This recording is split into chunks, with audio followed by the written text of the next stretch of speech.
Hi అండి, welcome to my channel. నేను ఇంట్లోనే చిన్న గార్డెన్ లాంటిది ప్లాన్ చేశానండి. ఇది వచ్చేసి తులసి అండి.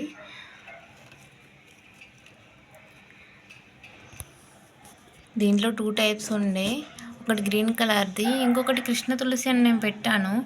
బట్ ఇది ఏంటో గ్రీన్ కలర్ అయిపోయిందండి. ఇది కూడా కలర్ చేంజ్ ఏం లేదు. అండ్ నెక్స్ట్ వచ్చేసి ఇది మిరపనారండి. మిర్చి ఉంటాయి కదండి లోపల, వాటిని వేస్తే ఇలా నార్లాగా అయిపోయిందండి. అండ్ దీని లోపలికి వెళ్తే ఇక్కడ ఎల్లిపాయ పెట్టానండి ఒకటి. దీనికి లీవ్స్ ఇట్లా పెరిగాయి. నేను ఆల్రెడీ నిన్న యూజ్ చేశాను వీటిని. టేస్ట్ చాలా బాగుంటుంది.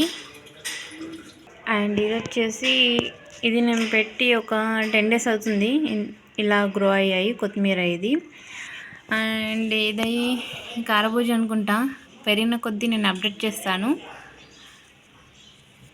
ఓకే, మీలో ఎవరికైనా ఇంట్రెస్ట్ ఉంటే నా ఛానల్ని సబ్స్క్రైబ్ చేసుకోండి. ఎందుకంటే 15 daysకి ఒకసారి నేను అప్డేట్ చేస్తాను. సో వీడియో కూడా మీకు నోటిఫికేషన్ వస్తుంది. ఇదైతే ఇంతకుముందు నేను పెట్టిందండి, అదంతా తీసేసాను. ఇది మాత్రమే ఉంచాను, ఎందుకంటే దీంట్లో చిన్నగా అవి కొత్తిమీరలు వస్తున్నాయండి. అందుకని పెరుగుతాయా లేదా చూద్దామని ఇలా ఉంచేసాను. ఈ పాట్లో అయితే నేను ఒక 20 days అప్పుడు నేను ఇది పెట్టాను. పుదీనా అండి, చిన్నది పెట్టాను. చూడండి ఎంత బాగా గ్రో అయిందో. సో ఇంకొన్ని పెట్టి చూద్దామని పక్క పాటలో మొత్తం పుదీనానే పెట్టానండి. ఇది పెట్టి ఒక 5 days అవుతుంది.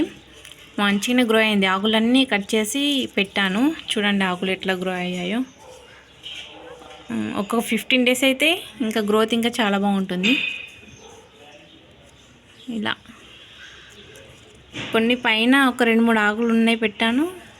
ఇంకా వేరే ఏమో ఇట్లా కట్ చేసి కూడా పెట్టాను, పెరుగుతాయా లేదా చూద్దామని. ఇక చూడండి కట్ చేసిన దానికి ఎంత బాగా వచ్చినాయి ఆకులు. దీంట్లో అయితే నేను కొత్తిమీరలు చల్లాను, ఇంకా అవి గ్రో కాలేవు. ఈ పాటలో వచ్చేసి మెంతికూర పెట్టానండి. చూడండి చాలా బాగా గ్రో అవుతుంది. కొంచెం పెద్ద పెరిగాక ఒక 5 days తర్వాత మళ్ళీ ఒక వీడియో చేస్తాను. ఈ పైన వచ్చేసి ఒక బాకెట్లో పెట్టానండి. ఇవేంటో మీకు ఏమైనా తెలుసా? తెలిస్తే కమెంట్ చేయండి. చూడండి చాలా బాగా గ్రోత్ అయ్యాయి. దీంట్లో మిరపనారు సపరేట్గా పెట్టానండి. ఇట్లా 3 ఒకలాగా, 4 ఒక దగ్గర ఇట్లా పెట్టాను. గ్రోత్ అనేది చాలా స్లోగా ఉంది. ఓకే, దీనికి పువ్వులు పూస్తాయో లేదో ఒక 5 days తర్వాత మళ్ళీ ఒక వీడియో చేస్తాను. అంతవరకు నా ఛానల్ని లైక్ చేయండి, షేర్ చేయండి, సబ్స్క్రైబ్ చేయడం మాత్రం మర్చిపోకండి. ఎందుకంటే నోటిఫికేషన్ ఇస్తాను. ముఖ్యంగా మీరు సబ్స్క్రైబ్ చేసుకోవాలి, ఎందుకంటే ఈ వాటర్ మిలన్ ప్లాంట్ గురించి మీకు తెలుసుకోవాలని ఉంటుంది కదా. అందుకని నేను 5 daysకి ఒకసారి దీనిపైన అప్డేట్ చేస్తాను. చాలా తొందరగా పెరుగుతుంది ఇది. ఓకే అండి, ఈ వీడియో ఇంత. బాయ్.